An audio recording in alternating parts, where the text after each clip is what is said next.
freedom is not free. If the cause is right, you have to fight. And that was evident way back in the 1700s, even in 1776, when we received our freedom by fighting from the British. Dr. Martin Luther King's life is about freedom, about the right to be free. And we are here today because we believed in what he believed in order to be free. 102 years, for 102 years, no other organization has done it better. James Baldwin was asked several years ago, after the passage of the Civil Rights Act, was there a need for us to still have an NAACP in America? And he reminded the reporter that in spite of the gains, we still face challenges. And he said that the NAACP is the only organization that has struggled with admirable single-mindedness and skill to raise each and every one of us to the level of a citizen in this country. Those words were true in 1972, and they are still true today. Please support the NAACP. We're here to tell them, as Fannie Lou Hamer did, Miss Fannie Lou Hamer, we're sick and tired of being sick and tired of South Carolina not treating people the way that they should. So I want to challenge all of our newly elected officials, practice the golden rule. Go in and do with people the way you would want them to do with you. It's not a hard thing to do to treat people right. It takes an extra burden for you to miss in Arizona. I'm not a psychiatrist, not a psychologist, not a sociologist, but I do have my grandmama's common sense. I know about copycats, and we have a whole lot of copycats around here that once they hear that vitriolic language coming out of this house, they then go and break and attack somebody else's house. We got to stop the mean-spirited in this state and in this country. I ask that you remember those families, all of the victims. And the truth of the matter is that we are all victims. All of us are victims of that mean-spirited system. But you need to go back to your communities and talk with your elected officials about the bad legislation that's pending in this state house. In fact, there have been several bills introduced, just like Arizona. But this South Carolina and Arizona, as the sheriff in Arizona said the other week, when he complained about this vitriol and this meanness, he said that Arizona was the meanest place on earth. The image was mean. I don't want to hear people say that about South Carolina. So we need to change that mean image that we have. Tom Tennessee doesn't make any sense for us to have a bill just like Arizona. I said just like Arizona. Treating our immigrant brothers and sisters in a wrong and evil and mean-spirited way.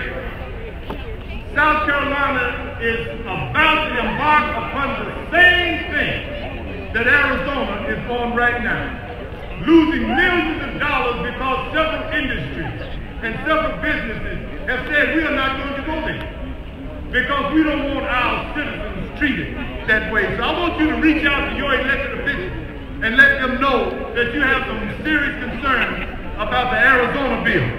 As I like to call it, the Carizona bill. Combination of Carolina and Arizona. Voter ID bill? What other ID do you need other than your driver's license? And the fact that you're born in this country. You shouldn't have to be strip searched to vote. Voter disenfranchisement ain't new. It's been going along for a long time in South Carolina. We know about the stuffing of ballot boxes. We know about counting votes for people, especially those who need help the most. Very quickly, I have two other items I want to touch on. Over the last several weeks, this organization has been involved in, again, campaign petitions, trying to ensure that respect is given to all human beings. Even when we disagree with you, we don't disrespect you. We don't allow our disagreement to cause us to disintegrate. Several weeks ago, several of you attended went to Charleston, South Carolina, and we had some issue with the secession celebration, the secession day and law. And we want to let you know, for those of you who don't understand why, there's never a time in this life, on this earth, where we should be practicing and bragging about disrespect. Whether it happened 145 years ago, or whether it happened yesterday, we should not be disrespecting anybody. The NAACP took our stand strictly on respect.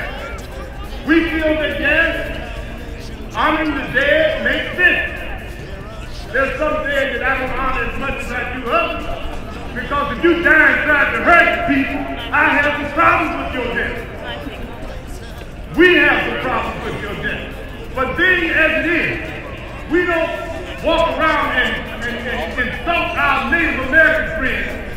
December 29th, 1809, the catastrophe that wounded me, 200 Indians, women and children, touched by the remarks made by Dr. Martin Luther King Jr. on April 16th, as he said in the Birmingham, Alabama jail. Dr. King was concerned about the very things that we are talking about today. The lack of unity among people of goodwill, good faith, and good conscience. As Edmund Burke said, the only thing necessary for the triumph of evil is for good people to sit back and do nothing. Bad elected officials are elected by good citizens who do not vote.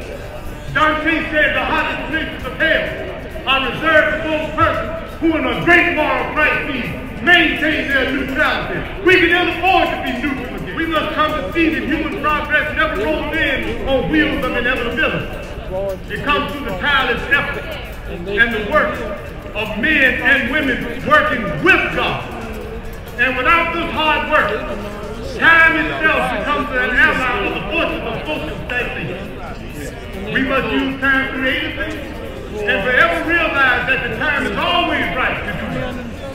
Now is the time to make real the promise of democracy and lift our printing national elegy to a creative song of brotherhood. Now is the time to make real the promise of democracy and lift our human spirit on the solid ground of human dignity. Thank you, and may God bless you.